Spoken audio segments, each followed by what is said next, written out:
आज माननीय बहन जी के जन्म दिवस के पावन पर्व पर आप सब ये प्रण ले लीजिए कि माननीय बहन जी को 2027 का चुनाव जिता करके बहन जी को सीएम बना करके जन्मदिन का तोहफा देने का काम करेंगे। आज हम सभी नौजवान साथी ये प्रण लीजिए। तो बहन जी के क्या कुछ आज संदेशा है? बहन जी का जनता के लिए संदेशा है कि जैसा कि बहन जी के कार्यकाल को लोगों ने देखा है, तो बहन जी के जन्मदिन पर हम लोग जनता को ये संदेश देंगे कि आज सब लोग एकजुट हो जाइए।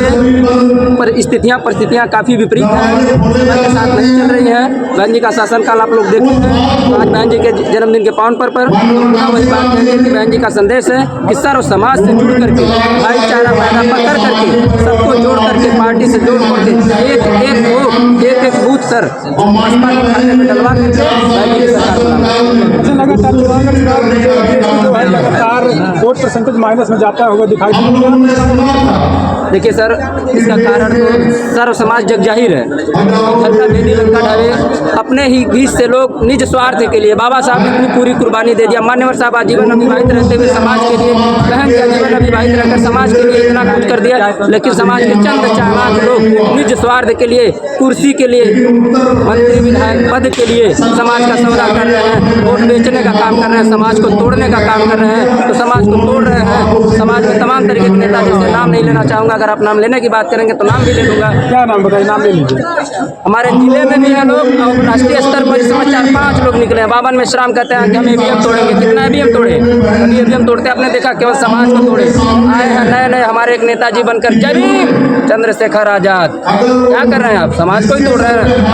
आप समाज को जोड़ने की बात करते हैं, उल्टा समाज को तोड़ रहे हैं। एक सांसद पद के लिए आप इतने बड़े मिशन मूवमेंट को, बहुजन समाज पार्टी कोई राजनीतिक पार्टी ही नहीं है, ये बहुजन समाज के महापुरुषों का एक मिशन है, जिसको बहन जी आदरणीय अनवरत चला रहे हैं। मिशन को तोड़ने का काम कर रहे हैं ये लोग। समाज को जागना होगा, सोचना होगा कि कौन आपका हितैषी है, कौन आपके सुख का रक्षक है। चंद्रशेखर जी के चक्कर में कितने नौजवान साथी आज भी जेल में सड़ रहे हैं। युवाओं को देखना होगा कितने लोगों की जिंदगियां बर्बाद हुई है। एक बार आप धरने में बैठ जाइए, आपके ऊपर मुकदमा लग गया। संवैधानिक थे, बाबा साहब ने कहा संवैधानिक कानून की लड़ाई लड़ना। बाबा साहब, माननीय साहब, सारे लोगों ने आपको बताया आप कानून की लड़ाई लड़िए, असंवैधानिक नहीं, संवैधानिक लड़ाई लड़िए। अभी हम लोग 24 तारीख को धरना दिए बाबा साहब के सम्मान में। किसी बसपा कार्यकर्ता के ऊपर कोई एक मुकदमा दिखा दे, मैं आजीवन उसकी गुलामी करने के लिए तैयार हूँ। लेकिन चंद्रशेखर आजाद जी ने जितने भी आंदोलन किए हैं, हर आंदोलन में सैकड़ों बच्चों के ऊपर मुकदमा हुआ है। दोबारा बच्चों को देखने गए कि वो किस हालत में है। तो मैं अपने नौजवान साथियों से अपील करना चाहूँगा कि ऐसे लोगों के साथ रहिए जहाँ आपका परिवार का सबका हित हो। वो युवाओं को तोड़े आप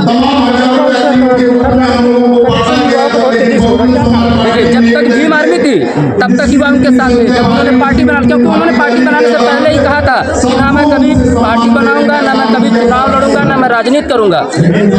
बाकी तो सुनने में आता है, सोशल मीडिया के माध्यम से देखने में आता है कि वो कहते हैं कि मैं शादी भी नहीं करूंगा, मैं मान्यवर साहब का सिपाही हूँ।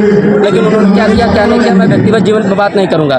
बात रह गई युवाओं की। जब तक भीम आर्मी थी तो बाबा साहब के नाम पर हमारे समाज के युवा लोग उनके साथ थे। लेकिन जब से उन्होंने आजाद समाज पार्टी बनाई है, आप देख सकते हैं पूरे जिले में चंद लोग बचे हैं। शायद मैं उम्मीद करता हूँ, ऐसा विश्वास दिलाता हूँ कि वो भी भाई अपने वापस घर बसपा में आएंगे। लगातार देखा जा रहा है चंद्रशेखर आजाद सपोर्ट बहुत सारे चैनल से है। मुलाकात लगता है इसके पीछे कारण बसपा। मैं आपको याद दिलाना चाहूँगा मित्र, आपने देखा होगा कि 2016-17 में संगठन बना था बीएसपी यूथ। मैं उस संगठन का कोर कमेटी का सदस्य रह चुका हूँ। उस संगठन के हमारे जो युवा साथी राष्ट्रीय अध्यक्ष देवाशीष चरारिया भिंड के रहने वाले थे, वो कांग्रेस में चले गए। संगठन टूटा। बहन जी ने केवल इतना कहा कि संगठन से हमारा कोई वास्ता नहीं, जिसको काम करना पार्टी के बैनर तले काम किया करिए, हम लोग बैनर तले काम करने चलेंगे। वो हमारे भाई चुनाव लड़ने के चक्कर में चले गए कांग्रेस में, कांग्रेस से चुनाव लड़ा, हार गए। पुनः वो बहन जी से जाकर मिले, जो कहते हैं कि बहन जी से चंद्रशेखर नहीं मिल पाते हैं। मैं उदाहरण दे रहा हूँ, सबूत आप देख लीजिएगा। इसी लोकसभा चुनाव में देवाशीष चरारिया जाकर बहन जी से मिले, बहन जी ने आशीर्वाद दिया, उनको चुनाव लड़ाया भिंड लोकसभा से, वो प्रत्याशी बनकर चुनाव लड़े। कौन कहता है कि नहीं मिल पाते? इंदू चौधरी जी आजमगढ़ से जाकर बहन जी से मिलती हैं, हमारे बनारस से। मैं खुद बहन जी से नहीं मिला हूँ, लेकिन आकाश भाई के मैं समकक्ष बैठ करके बात करके सारे संगठन के बारे में बात करके आया हूँ। कैसे कौन कहता नहीं मिल पाते? मिलने की कोशिश तो करिए, वो आप अपनी हैं। कैसे नहीं मिलेंगी? तो मिनिस्टर मीडिया में क्यों देते हैं, क्या कारण हो सकता है पीछे? मनोहर कांसीराम साहब का एक बयान आप याद करिएगा। मनोहर साहब कहते हैं जब मुझे मीडिया चढ़ा बढ़ा कर दिखाने लगे तो समझ लेना कि कांसीराम बिक गया है, बस इससे ज़्यादा होगी बसपा तैयारी है कि हम सभी युवा माननीय बहन जी के दिशा निर्देश पर माननीय आकाश आनंद की निगरानी में सर समाज में जाएंगे, पुनः वही कैडर वाला काम सर समाज के लोगों से अपील करेंगे, खासतौर से अगर पार्टी से जोड़ने का काम करेंगे और पार्टी के जनाधार को बढ़ा करके बहुजन समाज पार्टी के पक्ष में वोट डलवाएंगे और बहन कुमारी मायावती जी की सरकार बनाएंगे, बसपा की सरकार बनाएंगे। आखिरी सवाल है कि आकाश आनंद जिस तरीके से लगातार विभाग तरीके से भाषण दे रहे हैं, क्या कुछ युवा इससे कनेक्टिविटी बढ़ रही है आकाश आनंद के प्रति या फिर? मित्र, आप देख सकते हैं मीडिया पे आकाश भाई का जो ऑफिशियल अकाउंट है उसमें भी देख सकते हैं कि कितने उनके फॉलोअर हैं। एक उनका या एक उनका कोई पोस्ट देख लीजिए, मिनटों में लाखों में जाता है, मिनटों में लाखों में। तो इसी से आप अंदाज़ा लगा सकते हैं कि कितने उनके जुबान से कोई असंवैधानिक शब्द नहीं निकलेगा। सबका सम्मान करते हुए राष्ट्र हित में और समाज हित में ही अपनी बात को रखते हैं। आकाश आनंद जी के अंदर वो क्वालिटी है क्योंकि वो बहन जी के शिष्य हैं। बहन जी किसके शिष्य हैं? माननीय कांसीराम साहब।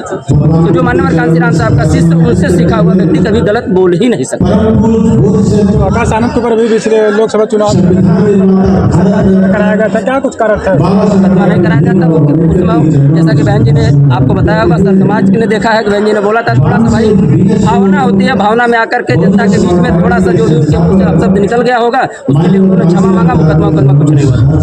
आखिरी सवाल होगा कि क्या 27 आप लोग जौनपुर से हैं, जौनपुर में क्या कुछ माहौल 27 लगातार? हम तो ये चाहेंगे कि 2007 की तरह जौनपुर में हम पुनः एक तरफा चुनाव जीतें और सारी सीटें बहन जी के झोली में डाल करके उनको उनके जन्मदिन का तोहफा देने का काम करें।